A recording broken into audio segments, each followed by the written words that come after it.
Hey guys, Alan here, AMH Knives. It's been a while, about 10 months. Just want to do a quick shop update, show you what I've been working on, what's changed, what's new. Um, it's been a long road. Finally getting there with the knives, and show hopefully future videos of a little bit what's been going on, what's changed, and what's new. So we'll get started. While I'm standing in front of the mill, and not a lot's changed on the mill. Been running like a champ. Acorn board still killing it. Main difference that I've changed since I added a coolant coalescer because I was having issues, some funk because I don't run all the time in the tank. Fixed that. That thing runs like a champ every night. I have it on a timer. Real simple. Big thing that I changed is my probing and tool height offset system. So I'm still using Renshaw. I have upgraded to an OTS from a Haas with the optical eye and an OMP 400 Renshaw on this spindle, and I've made a adjustable spindle holder for the ER20 collets, so I can put that in there, adjust the run out, and dial in those probes. And now I don't have all those wires all over the damn place for that. Besides that, really nothing much. Machine's just been running. You turn it on, and you let it rip. Make sure your coolant's good. In the second year, I'll show a little bit. I've added a bandsaw and some other stuff to the shop, but nothing crazy. So we'll move the camera, show you what else has been. Alright guys, this is my new bandsaw. Just a cheap Grizzly G9 742. Been running like a champ. Only major problem I had when I got it was the hydraulic cylinder that controls the downfeed leaked. You know, they sent me a brand new one right away. I can't bitch and complain. Been running great. I run these, I'm not even going to try to say it, blades. They're from McMaster Car. Probably the best blade ever. I don't run any coolant, no mist, no flood, no nothing on this. And I've cut all of my titanium, stainless steel, brass, you name it. The only thing I do is I change a blade to an aluminum blade when I cut aluminum. But besides that, it has cut everything. No problem. Pretty much flawless.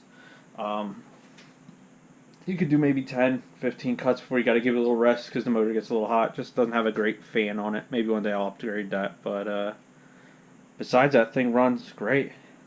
Made life a lot easier. No more grinding wheels on an angle grinder to cut all this shit and deal with any of that. So that was a big upgrade. Made it a lot easier for making parts. I'll swing the camera over to some more stuff that's new. Alright guys, here's my bench. A lot of new stuff here. We'll start on the right hand side here. You see on my cheap old ass granite plate, which I do have a new one coming. I got a Tessa height gauge, 2-axis digital height gauge. Picked that up on eBay. Didn't work when I got it. Screen had like one line in it. It's an LCD. It's an older Tessa height, but so what I ended up having to do was rip the guts out of it, redo the entire ribbon cable, which is like a heat transfer. It's a weird one. It goes to the LCD and to the board. Has about 31 wires in under an inch worth of cable. Wasn't fun, but got it fixed. Now thing runs great. Maybe I'll do a video on that down the road on how that works and what that actually does. But main thing here is this Guesswin. I don't know. I'm probably saying shit wrong, but it's a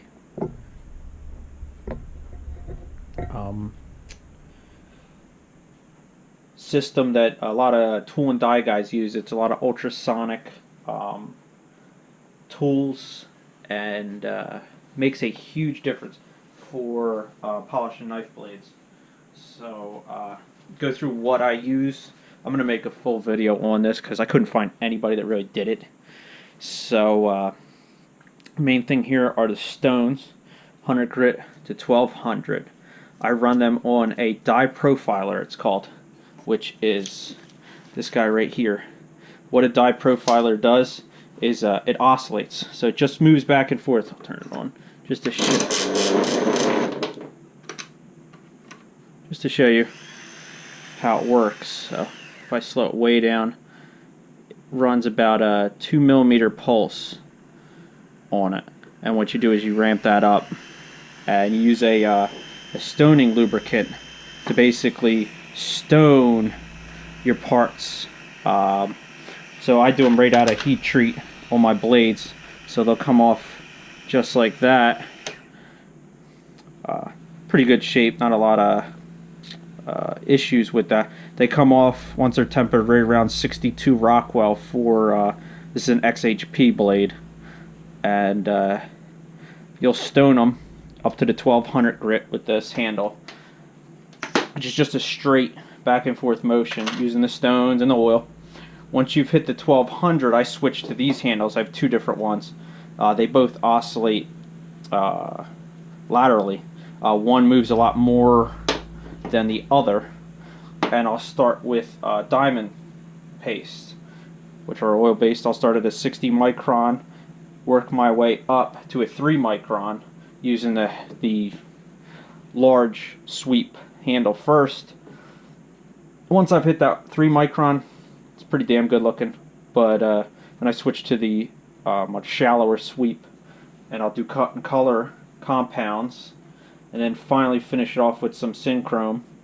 And by the time you get there, you get a really, really nice part. I'll move the camera over and show you what that looks like and what that entails. I'm going to make a full video on how to do it, or how I do it. I don't know if it's right, because I can't really find a whole lot of information on it. So let me swing the camera over here just to give you an idea what the blade looks like, and continue on. Alright guys, so here's the blade. It's pretty close. You know, it does still need a little bit of work, just learning. But if you look at it, it is a full mirror. That is that's 62 Rockwell XHP, done with all those steps. Doesn't take a ton of time, but it's a lot of very small movements to do it, get it really looking nice. So that's been a big project of mine, learning how to do that properly and get a really nice mirror on it. Before I used to do it with wet sanding, and just it doesn't work. Especially once the blade's hard and you're really fighting a lot of time on your hands. So I will make a full video on how I do it. In no way am I any form of an expert on any of this shit, but at least give people, if they do want to go this route, an idea of what it entails to really give you a really nice finish. So I'll swing over to the other bench, talk a little bit about what's going on and what's next for me. Alright guys, this is the big next project, so definitely going to upgrade the mill again once I finish a few of these damn knives. But I've been slowly purchasing parts to make a huge upgrade. It runs great now, don't get me wrong.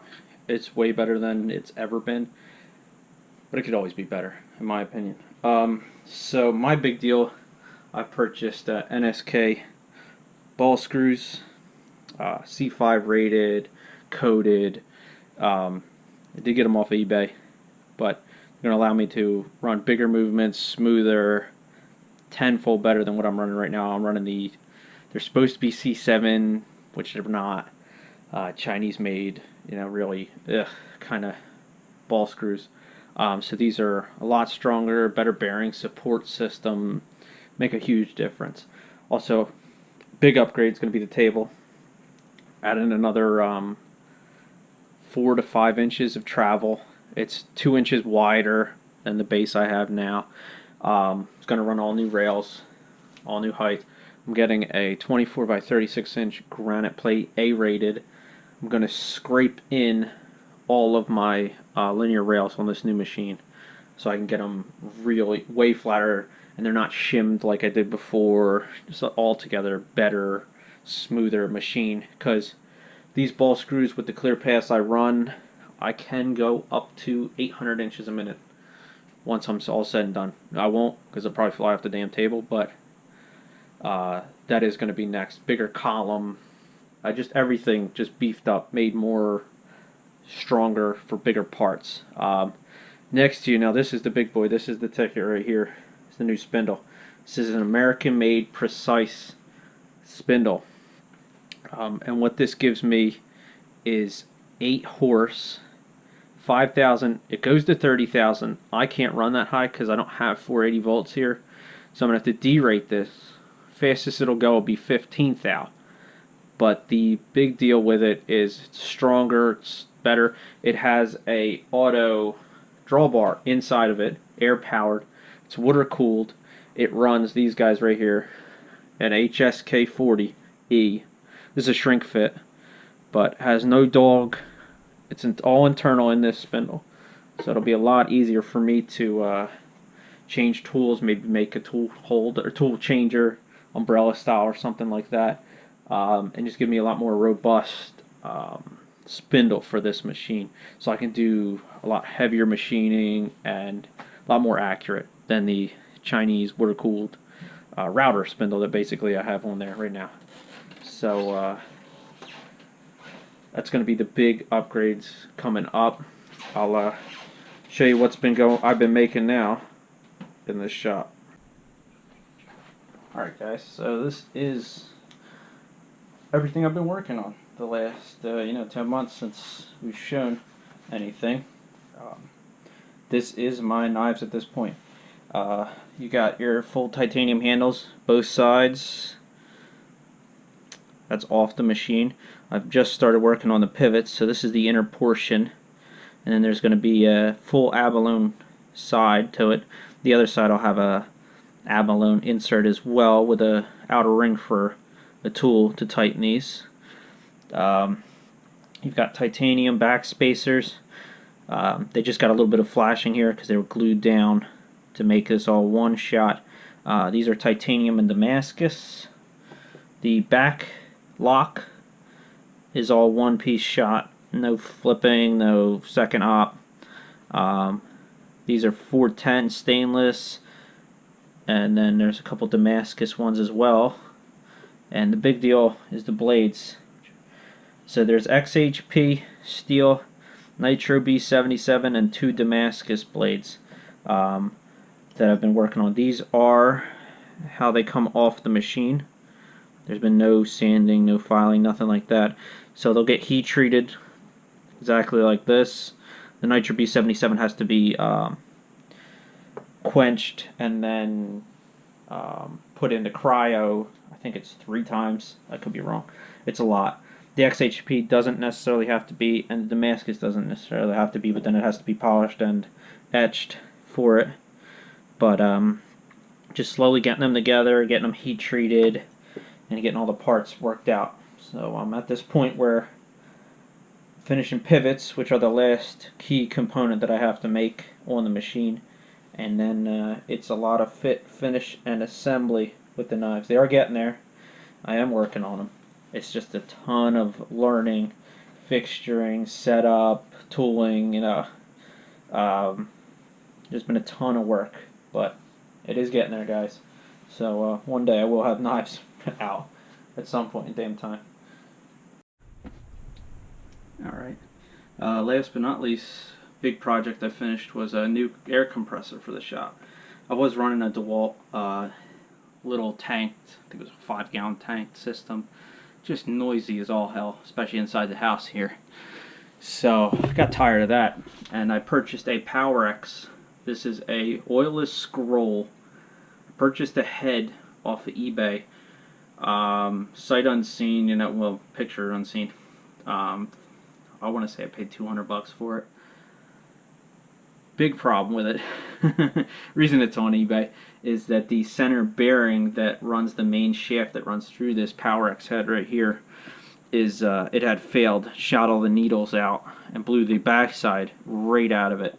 So I ended up having to go in there and create a whole new bearing pocket and rebuild the guts of this guy. All new bearings, seals, the works inside of it, but it's a hell of a compressor. It's a 15 CFM, runs off a 5-horse 240 dual belt driven system. I know I need to put guards and shit. Haven't gotten there yet. It comes out so hot out of this thing. No oil. Runs through the intercooler and a check valve into the tank. Here's a 15-gallon tank, which then goes out to, I have a couple Wilkinson filter dryers on there, 2 on the main line, and then I have a 3rd for the shop to pull any moisture out of the system. And I run a whole house system, so if there's air in the shop here, there's air in the front of my house and in the backyard. So anytime I need air, I got it. But it'll fill the 15-gallon tank and the lines in under 40 seconds, and it's pretty quiet. I want to say it's as loud as like a old school refrigerator, about that loud. But it can run 100% duty cycle. So I got 15 CFM whenever I need it, which will be great for the new spindle because that runs air for the seals and the tool changer on it. But it was one of the projects this year that I didn't really show a whole lot on, so. Just something different that I wanted. I was able to fit all this underneath my bench here, so I didn't have to put a big compressor somewhere in my house and deal with that. So just another one of the projects that I did over this last 10 months. Okay, so that's just a little bit of a shop update. Stuff I've been doing, stuff that's down the road, be working on. Main thing's going to be getting the knives done, get them out of here. Because it's been a good almost full year at this point to where I'm at. So hopefully, I know it's been a while since I made one. Hopefully I'll get a couple more out showing you, how I mirror the knife blades here. Maybe I'll show how I heat treat. I use a Genesis controller now on my heat treat oven, which is awesome. And then I plan on showing some videos on how I scrape in the linear rails and shit like that. So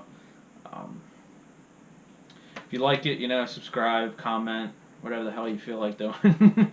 And until next time, I'll catch you later.